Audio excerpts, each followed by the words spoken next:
एक कितना सुंदर संवाद यहां पर लिखा हुआ है। देव उठनी एकादशी के दिन भगवान उठेंगे और देव उठनी एकादशी के दिन भगवान उठकर अपना कार्यभार भगवान शंकर जी से लेंगे। उससे पहले ऐसा नहीं है कि केवल देव उठनी एकादशी पर भगवान उठेंगे। आज जब आंवला नवमी का दिन आया और भगवान नारायण ने शयन करते करते अपनी करवट को थोड़ा सा बदला और बदलने के बाद भगवान की अर्ध निंद्रा हुई और नींद थोड़ी सी जागी और जागने पर लक्ष्मी जी उनके चरणों के पास में विराजी थी और विराजते से लक्ष्मी जी ने भगवान विष्णु जी से निवेदन करा, मेरे मन का एक संशय है, मैं आपसे कहना चाहती हूं।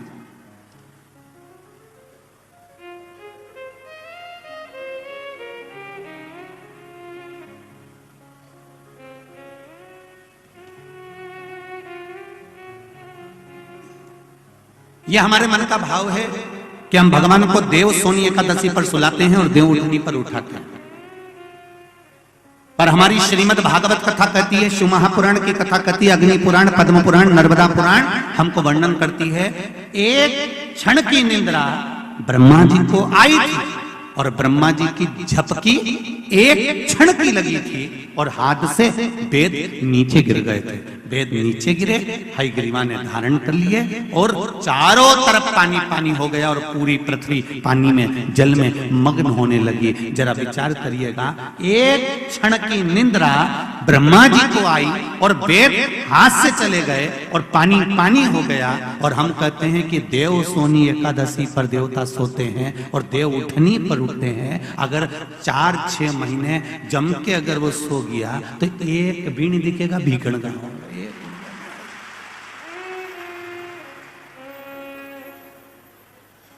एक नहीं दिखने वाला। फिर तो लोग कहेंगे सियोर कहां गया और भीकण गांव कहां गया।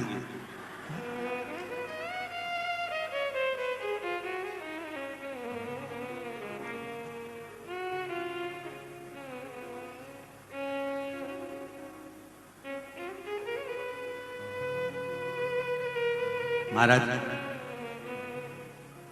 ये सोने की तो भगवान की लीला है। अगर सही तरीके से देखा जाए तो मेरा परमात्मा कभी नहीं सोता, वो तो हर पल, हर घड़ी, हर क्षण आपके लिए तत्पर बैठा रहता है। आपने आवाज लगाई और वो भागा, जैसे घर की मां। छोटा सा बच्चा पास में सो रहा है, पिताजी भरचक नींद में सो रहे हैं, भर्राटे धुर्राटे भरते।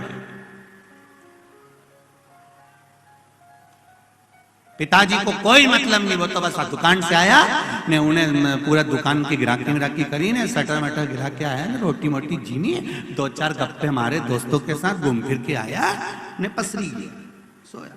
और वो सोया और सोते ही फिर तो रात भर जम के सोया ने, सवेरे उसकी नींद खुली।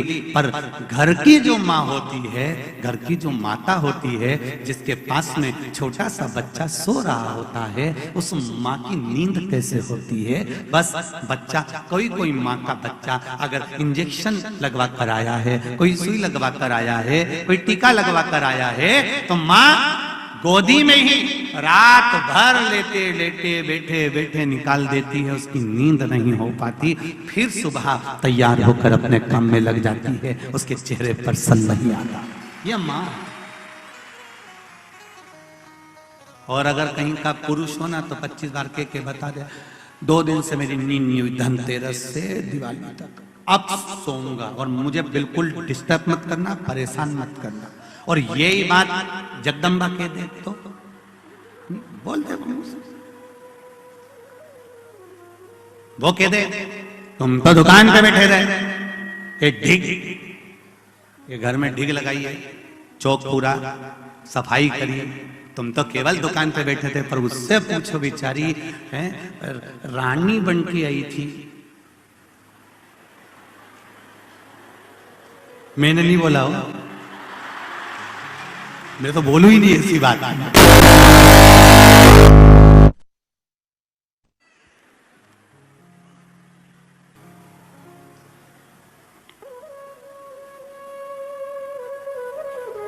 करवा चौथ पे कितनी सुंदर तैयार हुई थी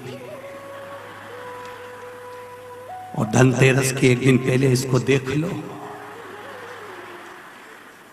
बस उतना में समझ जाओ।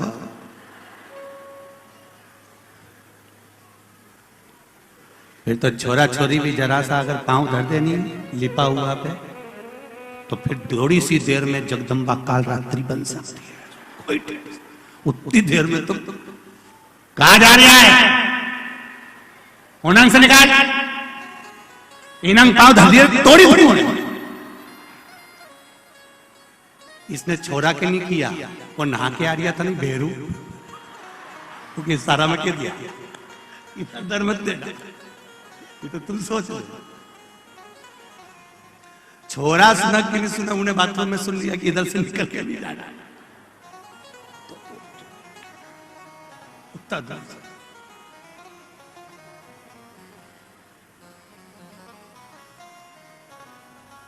अब विचार करिएगा जरा कि कितना कितना भाव व्यक्त किया गया है, कितना आनंद का भाव सम्मुख में लाया गया। क्या नारी काम नहीं करती?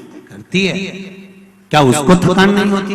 होती है, तुमसे ज्यादा होती है। उसके बाद भी रात को 10-11 बजे तक सफाई कर कर फिर सोना, सवेरे फिर जल्दी उठना, फिर त्योहार का भोजन की तैयारी करना, फिर काम में लग जाना। बस घर की जो माँ होती है उसी तरह मेरा परमात्मा होता है, कभी नहीं सोता, वो जागता रहता है।